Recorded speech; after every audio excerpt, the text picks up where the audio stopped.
Assalamualaikum warahmatullahi wabarakatuh. Anak-anakku yang solih dan solihah, tetap semangat di dalam belajar kalian. Sebelum belajar, yuk kita berdoa terlebih dahulu. Bismillahirrahmanirrahim. Rabbi zidni ilma warzuqni fahma. Amin ya rabbal alamin. Ya Allah, tambahkanlah aku ilmu dan karuniakan aku kefahaman. Amin. Anak-anakku kelas 6 yang tetap semangat, cover buku kita sudah keluar.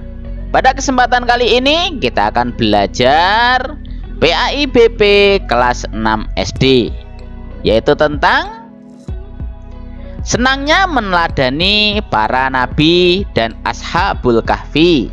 Pada kesempatan ini kita akan belajar tentang kisah Nabi Yunus alaihi salam. Ini adalah pelajaran ke-10, bab terakhir kalian ya. Baik, sudah siap semuanya belum? Oke, kalau sudah kita lanjutkan kisah Nabi Yunus alaihi salam.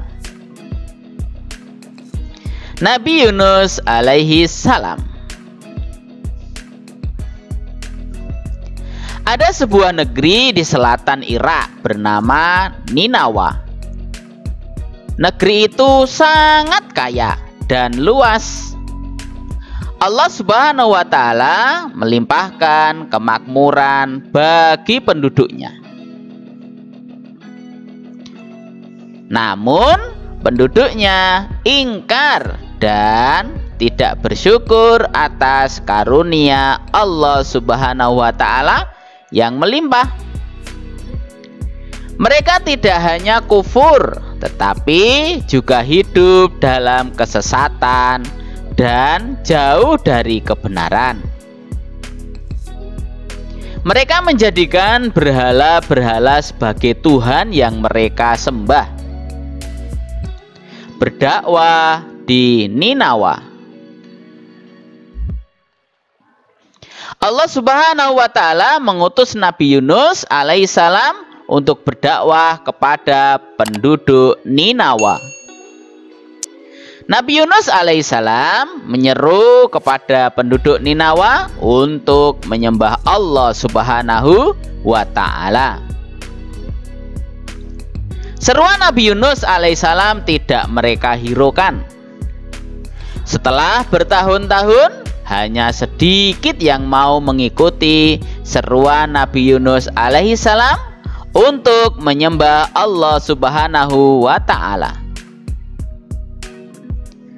Melihat keadaan tersebut, Nabi Yunus alaihissalam yang biasa disebut Zunnun atau Zunan oleh penduduk Ninawa memberitahukan akan datangnya azab dari Allah Subhanahu wa Ta'ala. Kira-kira mereka percaya nggak ya? Namun penduduk Ninawa tidak mempercayai dan tidak peduli terhadap peringatan dari Nabi Yunus alaihissalam. Oh, ternyata mereka tidak percaya. Suatu hari Nabi Yunus alaihissalam merasa putus asa terhadap kaumnya. Hatinya dipenuhi perasaan marah karena kaumnya tidak mau beriman kepada Allah Subhanahu wa Ta'ala. Nabi Yunus alaihissalam keluar dalam keadaan marah dan meninggalkan kaumnya, yaitu kaum Ninawa.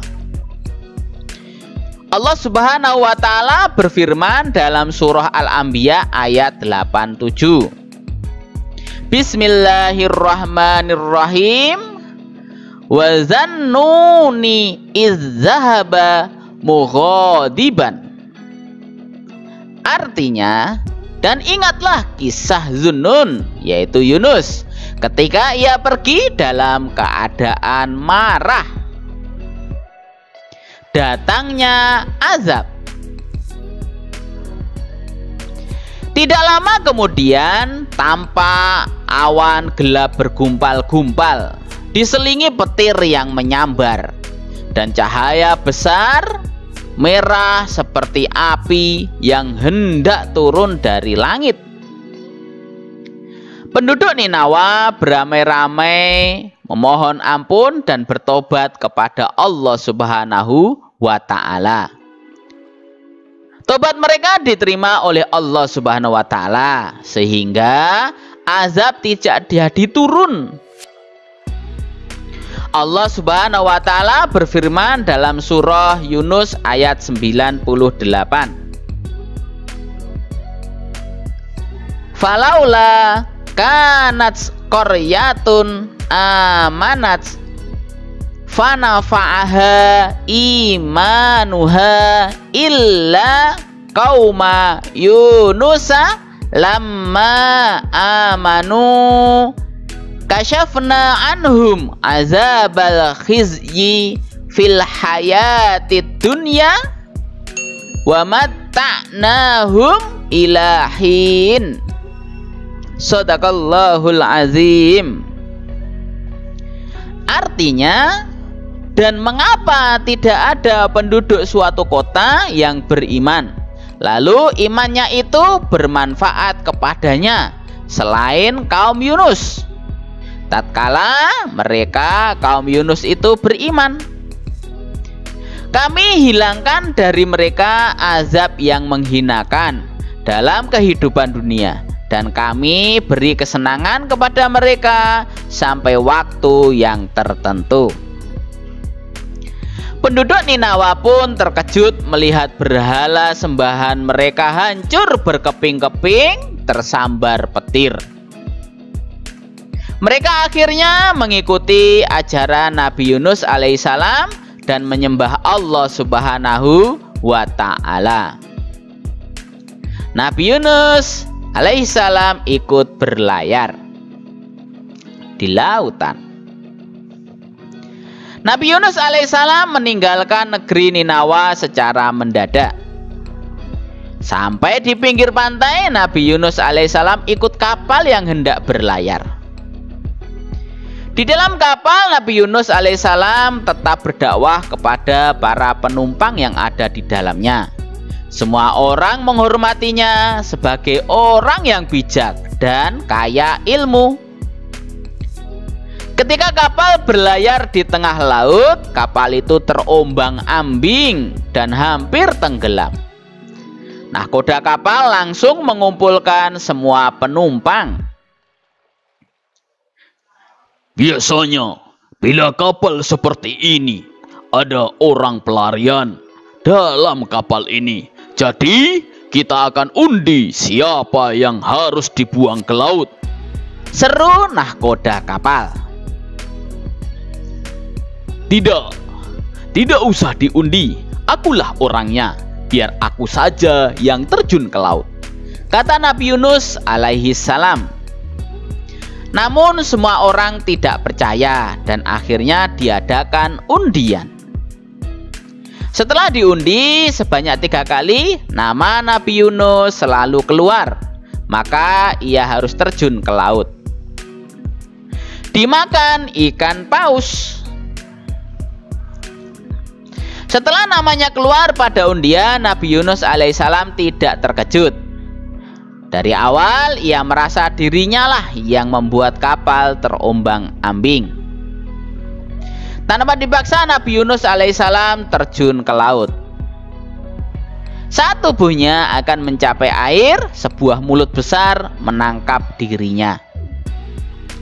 Seekor ikan paus besar diperintahkan Allah untuk menelan Nabi Yunus, tidak memakan dagingnya dan tidak meremukkan tulang Nabi Yunus alaihissalam. Ikan paus itu membawa Nabi Yunus alaihissalam ke laut yang dalam sebagai kafaroh atau tebusan atas kesalahan Nabi Yunus alaihissalam meninggalkan kaumnya. Di dalam perut ikan, Nabi Yunus berdoa,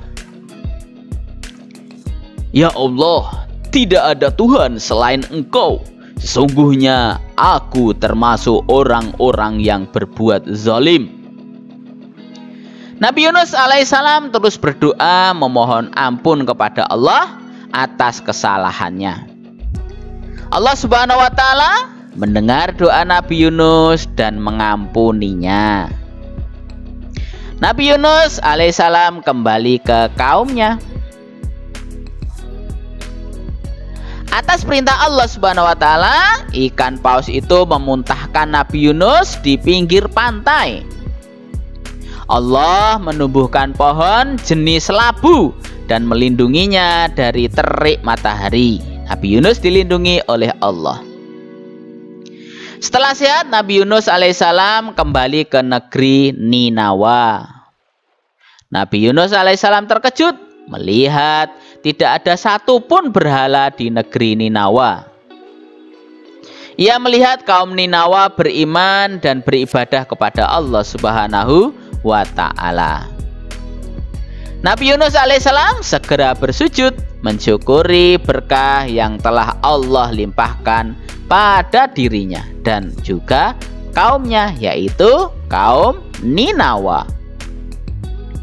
Nasihat bijak: jika kamu melakukan suatu perbuatan dosa, maka segeralah menghapusnya dengan bertaubat, seperti apa yang dicontohkan Nabi Yunus alaihi salam.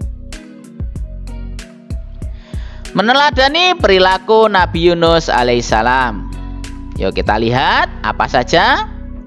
1. Segera mengingat Allah dengan cara bertaubat ketika melakukan dosa atau kesalahan dan berjanji tidak akan mengulanginya kembali. 2. Membiasakan diri untuk selalu berdoa dimanapun dan kapanpun, karena Allah lah tempat meminta dan tempat memohon. 3. Selalu bersyukur atas segala nikmat yang diberikan Allah kepada kita. Dan alhamdulillah teman-teman semuanya, cover buku kita sudah muncul kembali. Tandanya pelajaran kita kali ini tentang Nabi Yunus telah usai. Kita akan melanjutkan pelajaran berikutnya di video yang lainnya.